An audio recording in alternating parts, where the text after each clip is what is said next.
Previously, I made a wood surfboard that was chambered, but it was still 18 pounds, which is pretty heavy.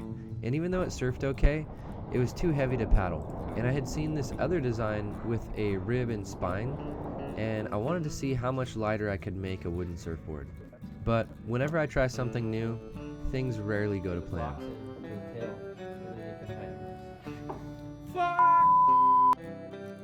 Things don't always go to plan, but this was our printed out plan that we turned into a template and then into the skeleton that we needed.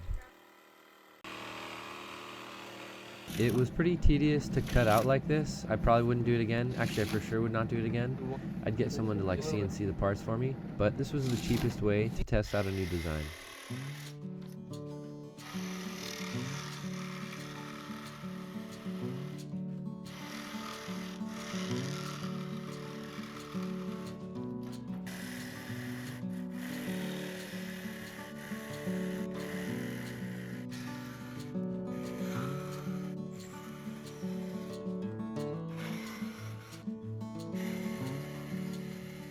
So my dad insisted on using, I think it was like a 1/4 inch or 1/2 inch, yeah, that 1/2 inch spine right there.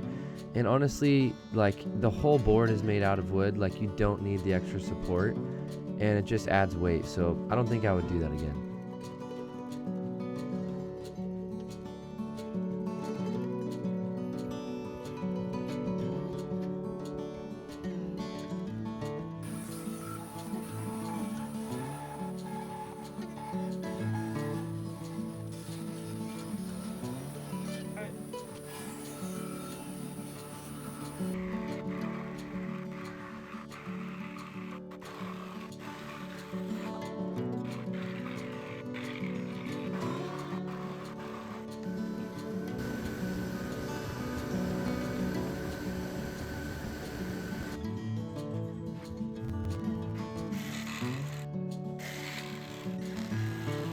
And after all that cutting, we've got our spine and ribs, our clamping rack, and our rails all cut out.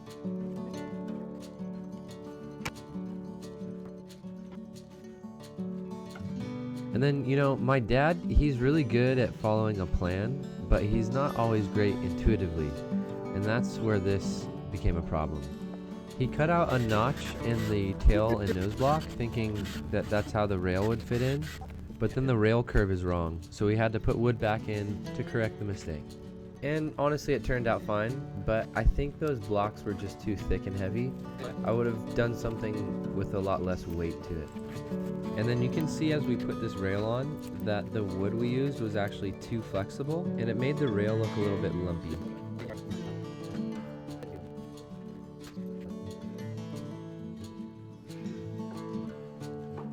So we ended up putting on another rail band.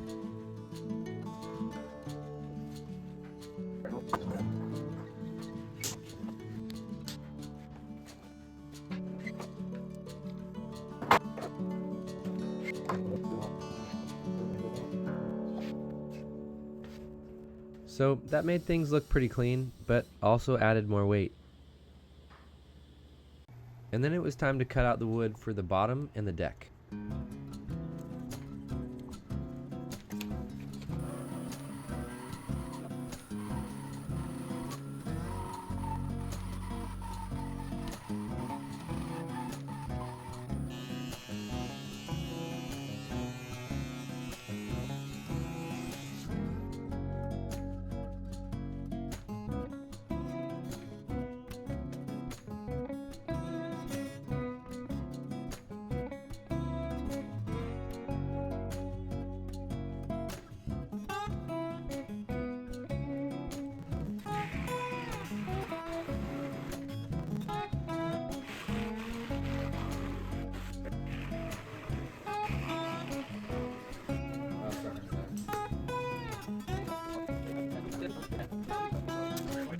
And I think this is where the real craftsmanship of these designs comes in. You gotta get this thick piece of wood to fit this curve, and it's really not easy.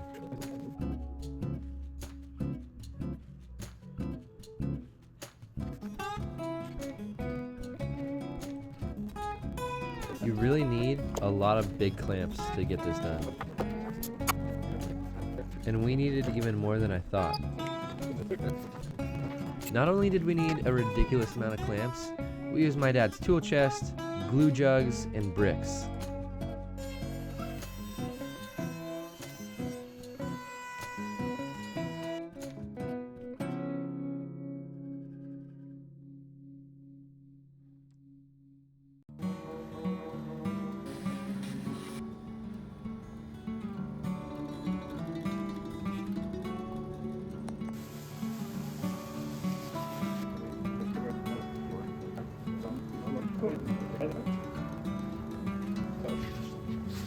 We forgot to cut.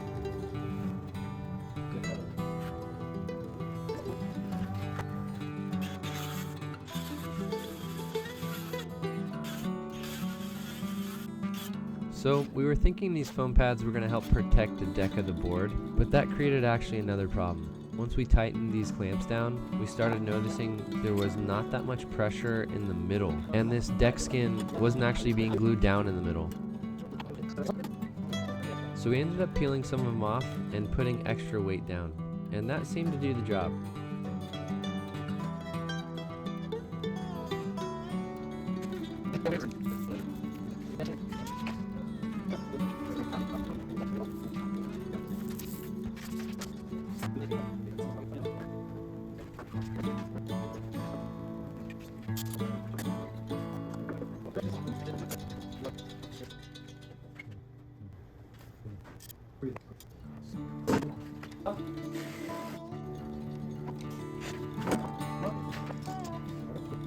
Ooh, I like this actually. I do too, but we can put 2 on there. Blocks. That's what I'm saying. You gotta screw the blocks in. Fuck! This is a terrible time to film.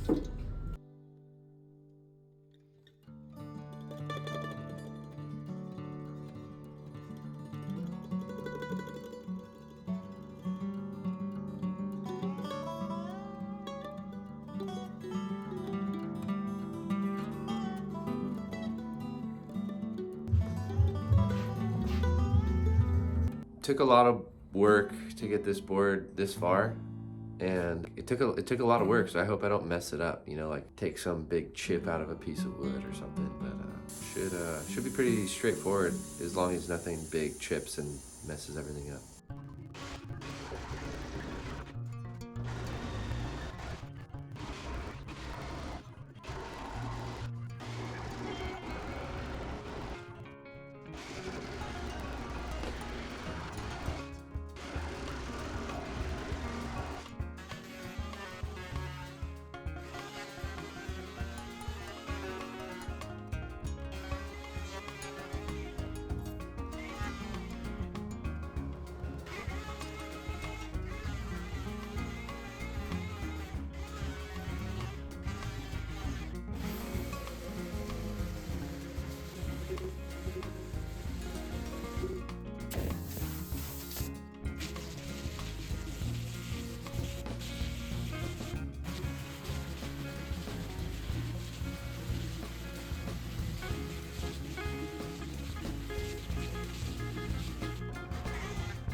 And after all that drama, it turned out pretty good.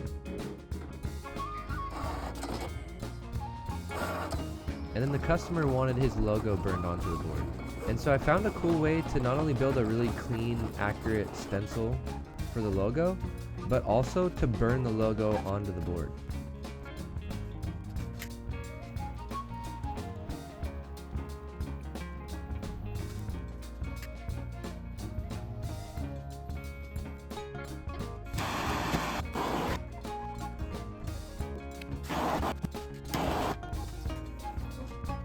So once it was all said and done, this board turned out to be about 15 pounds. And even though 15 pounds is lighter than my other board, which was a lot shorter, it's still just a little too heavy. I'd really want to be more close to like 8 or 10 pounds. But for a wall hanger, it didn't matter too much. This was perfect.